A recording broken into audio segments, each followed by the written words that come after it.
রাসূল করিম সাল্লাল্লাহু আলাইহি সাল্লাম হাদিসের মাধ্যমে তার উম্মতের কাছে কিয়ামতের অনেক নিদর্শনের কথা বর্ণনা করে গেছেন। দিন যতই সামনের দিকে এগুচ্ছে, নবী করিম সাল্লাল্লাহু আলাইহি সাল্লামের বলে যাওয়া নিদর্শনগুলো ততই বাস্তবে রূপ নিচ্ছে। চলুন জেনে নেওয়া যাক মহানবী সাল্লাল্লাহু আলাইহি সাল্লামের বলে যাওয়া কিয়ামতের পূর্বের কিছু নিদর্শনের কথা। কিয়ামতের আলামতের মধ্যে উল্লেখযোগ্য একটি হলো অতিবৃষ্টি, অনাবৃষ্টি, তীব্র ঠান্ডা ও দাবদাহ সহ বিভিন্ন প্রাকৃতিক দুর্যোগ ব্যাপক হারে বেড়ে যাবে। এতে করে মাঠ ঘাট যেমন ফসলহীন হয়ে পড়বে, প্রাকৃতিক দুর্যোগের কারণে ফসলের উৎপাদন ক্ষতিগ্রস্ত হবে। আবার মরু অঞ্চলে ঝড় বৃষ্টির কারণে ঘটবে এর উল্টোটা, বন্যার কবলে পড়ে বিপর্যস্ত হবে আরব অঞ্চল। পানির ছোঁয়ায় শুষ্ক মরুভূমি হয়ে যাবে সবুজ অরণ্য। রাসূলুল্লাহ সাল্লাল্লাহু আলাইহি সাল্লাম বলেছেন, কিয়ামত অনুষ্ঠিত হবে না যেই পর্যন্ত সম্পদের প্রাচুর্য না আসবে। এমনকি কোনো ব্যক্তি সম্পদের জাকাত নিয়ে ঘুরবে, কিন্তু নেওয়ার মতো লোক খুঁজে পাবে না।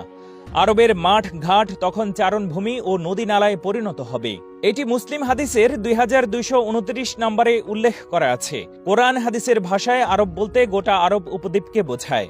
আরব উপদ্বীপের দেশগুলো হল সৌদি আরব, কুয়েত, বাহরাইন, কাতার, সংযুক্ত আরব আমিরাত, ইয়েমেন ও ওমান।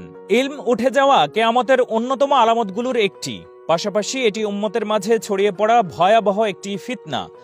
মানুষ আলেমদের অবমূল্যায়ন করতে শুরু করবে, ফলে প্রকৃত ইলম আস্তে আস্তে উঠে যাবে, মানুষ বিভ্রান্ত হতে থাকবে। মহানবী সাল্লাল্লাহু আলাইহি সাল্লাম বলেছেন, কিয়ামতের আগে অজ্ঞতা বেড়ে যাবে, ইলম উঠিয়ে নেওয়া হবে, মানুষের হৃদয় কঠিন হয়ে যাবে এবং মারামারি হত্যাযজ্ঞ বেড়ে যাবে। সহিহ বুখারী শরীফ। আব্দুল্লাহ ইবনে আব্বাস রাদিয়াল্লাহু তাআলা আনহু থেকে বর্ণিত, রাসূল করিম সাল্লাল্লাহু আলাইহি সাল্লাম বলেছেন, আমার পরে পৃথিবীতে সর্বপ্রথম ইরাকে ফিতনা সৃষ্টি হবে। নবীজি সাল্লাল্লাহু আলাইহি সাল্লামের ভবিষ্যৎবাণী আজ সত্যে পরিণত হয়েছে।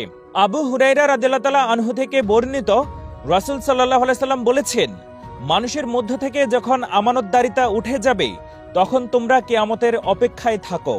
এর অর্থ হলো, সময়ের সঙ্গে সঙ্গে পৃথিবী থেকে আমানতদারিতা দূর হয়ে যাবে।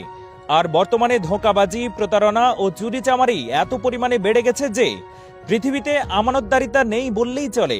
লোকেরা ব্যাপক হারে ব্যভিচারে লিপ্ত হবে, তবে তারা স্বীকার করবে এটি একটি গর্হিত কাজ। কাজকর্মে হালাল হারামের তোয়াক্কা করবে না।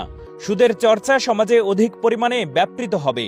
নবী করিম সাল্লাল্লাহু আলাইহি সাল্লাম বলেন, তাবুকের যে স্থানটিতে কূপ রয়েছে সেটি কিয়ামতের আগে ফুলে ফলে ভরে উঠবে।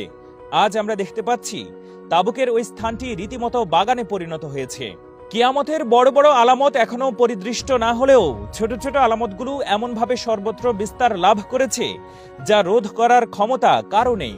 মহানবী সাল্লাল্লাহু আলাইহি সাল্লাম বলেন, 10টি নিদর্শন যতক্ষণ পর্যন্ত তোমরা দেখতে পাবে না, ততক্ষণ পর্যন্ত কিয়ামত হবে না।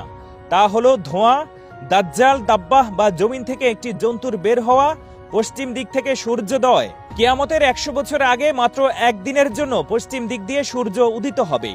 হযরত ঈসা আলাইহিস সালামের আগমন, ইয়াজুজ মাজুজের আগমন, পূর্ব দিকের 3টি ভূমিকম্প, পশ্চিম দিকের ভূমিকম্প, আরব উপদ্বীপের ভূমিকম্প, ইয়েমেন থেকে উত্থিত আগুন যা মানুষকে তাড়িয়ে সমাবেশের স্থানে নিয়ে যাবে। সহিহ বুখারী শরীফ। তিরমিজি শরীফের এক হাদিসে বলা হয়েছে, নবী করিম সাল্লাল্লাহু আলাইহি সাল্লাম কিয়ামতের আলামতের আরেকটি উদাহরণ দিয়ে বলেছেন, সময় সংকুচিত হয়ে যাবে। সময় সংকুচিত হওয়ার মানে হলো, বছর মাসের মতো আর মাস সপ্তাহের মতো হবে, আর সপ্তাহ হবে দিনের মতো, দিন হবে ঘন্টার মতো, ঘন্টা হবে খেজুর গাছের পাতা পড়ার মতো ক্ষণিক। এই বছরই জানা গেছে 24 ঘন্টার আগেই শেষ হচ্ছে দিন। সম্প্রতি নিজ কক্ষপথে ঘূর্ণনে আগের সব রেকর্ড ভেঙে ফেলেছে পৃথিবী। মহাকাশ বিজ্ঞানীরা আশঙ্কা করছেন, এই পরিবর্তনের প্রভাব ধ্বংসাত্মক হতে পারে। এমন ঘটনাকে কিয়ামতের আলামত হিসেবে চিহ্নিত করেছেন বিশিষ্ট আলেমরা।